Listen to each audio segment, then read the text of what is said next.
In this cardio golf routine, we're going to be doing 14 different swing drills that not only tone your muscles, but will also help you increase your heart rate so that you can build stamina on and off the golf course.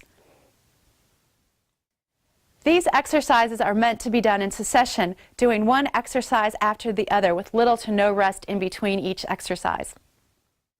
For this routine, you'll want to use your Shorty Practice Training Club and a step. If you don't have a step, you can modify all these exercises and just do them flat-footed on the ground. So use your step as an alignment tool. Set your club down and have that represent your target line. So when you do all these exercises, you swing down your target line.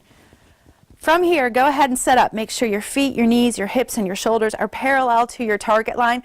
And then just cross your arms across your chest like this. We're going to practice our weight shift. As you swing back, you want to look down at where a ball would be and practice turning your back towards the target. Your weight's on the inside of your back foot.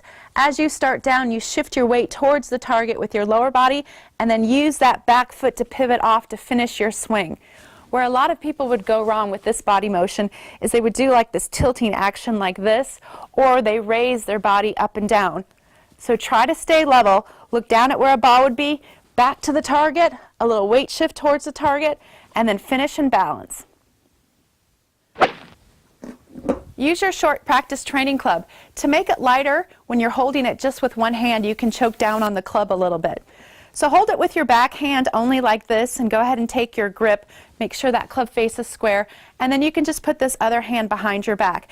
And we're just going to practice our back arm only swing. So as you swing back, practice getting in that halfway back point, and at the top of the swing, your back arm folds into a right angle and the club is parallel to the target line.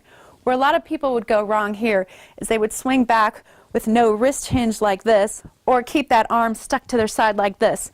So swing back, back to the target, and you get your arm into a nice right angle at the top of the swing. From here, as you swing through, lead with that butt end of the club. As you shift your weight, the club comes back to square at impact. Here's your release position, and then make sure that club hits you between the shoulder blades to finish. Don't stop your swing like this. So monitor your club face. Make sure it's square at all the points, and make sure you finish and balance. And this is your back arm only swing. Hold the club with your front arm only.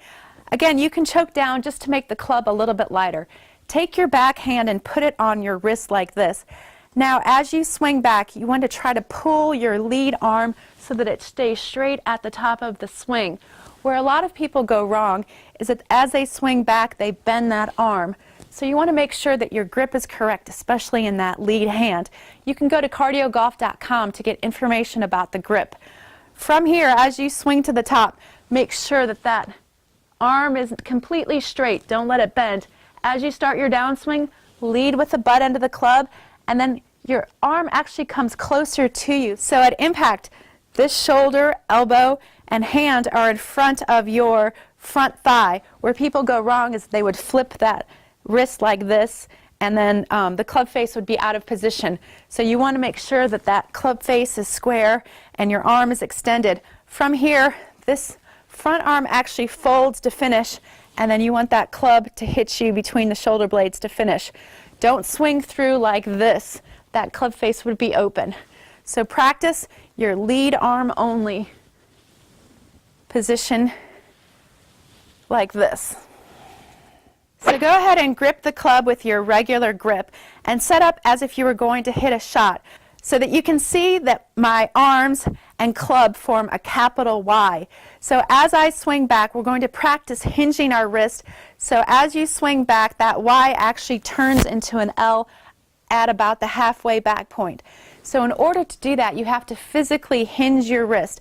As I swing back, my Y goes back in one piece until the club is just outside my right foot, and then I physically hinge my wrist to get into that L position right there. You can see this arm and club form a nice L. My wrists are completely hinged. Where people go wrong is they swing back and don't have any wrist hinge.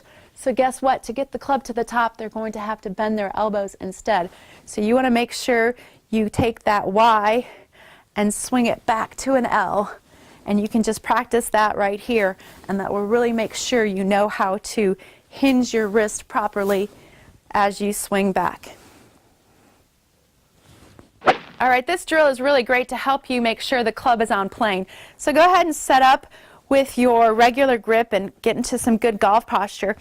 And you're just going to swing back until your arms are about the halfway back point and your wrists are fully hinged. You can see the club is nice and light in this position. Where people go wrong and the club is off plane is when the club goes too far inside. The club is heavy this way. So swing back and make sure that club is nice and light. And then you're just going to practice going through your impact position and then getting into that same position on the follow through. So you can see the club looks very similar as it did on the other side. So as you swing back, you want to go halfway back here, make sure the club is on plane, shift your weight, and then swing halfway through to make sure the club is on plane here. So this little drill right here, just going halfway and halfway, will help you make sure that the club stays on plane all the way through your swing. All right, from here, go ahead and step on your bench like this. So what we're doing here is we're simulating an uphill lie. As I set up here, I'm angled at the same angle as the bench. So from here, as I swing back, this is really going to help me learn how to load my weight into my back foot. Where people go wrong is that if they were flat-footed, they would actually load their weight onto their front foot like this. This is called a reverse pivot. There's no power in this position right here, but there's a lot of power in this position right here where you load into that back foot. You don't have to, but you should be able to really pick up that front foot and all your weight's on your back foot. You don't want to shift your weight back like this. So just practice loading your weight into your backside. Load your weight into your backside at the top. For this drill, we're going to practice a downhill lie. So now go ahead and set up as if you were on a downhill lie. So when you're on a downhill lie, you won't be able to make a full backswing, but that's okay. The idea here is to let this slope swing you through to shift your weight towards the target. Where a lot of people go wrong is that they hang back to try to help the ball up in the air. Well, if you practice on a downhill lie like this, gravity takes you forward towards the target, so all your weight finishes forward. When you finish, you should be able to easily lift up that back foot. Someone should see the spikes on the bottom of your shoe. This would be wrong, finishing back this way. So practice a downhill lie to really feel a nice balanced follow through. All right, this drill is going to help us with our transition. So the idea is to set up and then make a backswing. But to start the downswing, you're just going to do it with a little bit of a pump. So you pump down as you shift your weight. You lead with the butt of the club. There's almost a little squatting motion in your lower body. Where people would go wrong with this exercise here is they'd get to the top and they wouldn't have that lower body moving, so they'd let the club head go from the outside like this. Ideally, you want that butt end of the club to lead. So practice leading with the butt end of the club, shifting your weight. So you pump it down once, you pump it down twice, and then the third one, you let it go. So the exercise is backswing, pump once, twice, and then go all the way through to the finish. Pump it once, twice, and then all the way through to the finish. For this drill, you want to start on one side of the bench with your feet together. So you practice your backswing, loading your weight. Then to start the downswing, you actually start it with a step towards the front of your bench first. That's how you start your downswing. Then your arms come through, then you follow through. Where people would go wrong with this exercise is they'd get to the top and then they would swing their arms down first and then finish with a step, which is incorrect. The correct sequencing is you load your backswing, you start that transition with your lower body, and then you swing through. So it's load, step, and swing. Load, step, and swing. Load, step, and swing. All right, for this drill, start on an uphill lie. And what you're going to do is you're going to load your backswing, but you're going to hold your hands up nice and high as you carefully step over your bench to the downhill lie. From here, then you can follow through. The idea here is to learn the sequencing of motion. So the sequence is you load, then you would step towards the target, and then the downswing is when your arms would come through. Where people would go wrong with this is they'd get to the top and they'd swing and then step over. That's the wrong sequence. The sequence is load, step, and swing. Load, step, and swing. So this is an advanced exercise, so be really careful when you step over the bench.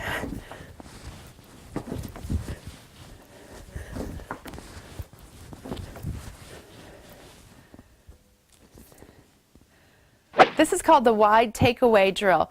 What you're going to do is, instead of start at your start position like this, you're actually going to start the club as if it were in front of the ball. So use your bench. Try to swing this club the length of your bench as you swing back for a nice wide takeaway. Complete your backswing and then follow through. Where people go wrong at the start of their swing is that they pick up the club too quickly like this. You want to make sure that you have a nice wide takeaway to make sure that you create a power and that rubber band effect where you're winding your upper body. So this exercise is great to do that. So you start from in front of where the ball would be. Use your bench to make sure that the club head covers the entire length of the bench. Make your backswing and then go all the way through to the finish. So you can start off kind of slow at first and then pick up the pace as if you were swinging a real club. So this is called the wide takeaway drill, and it's a great way to help you with your rhythm and to get some power.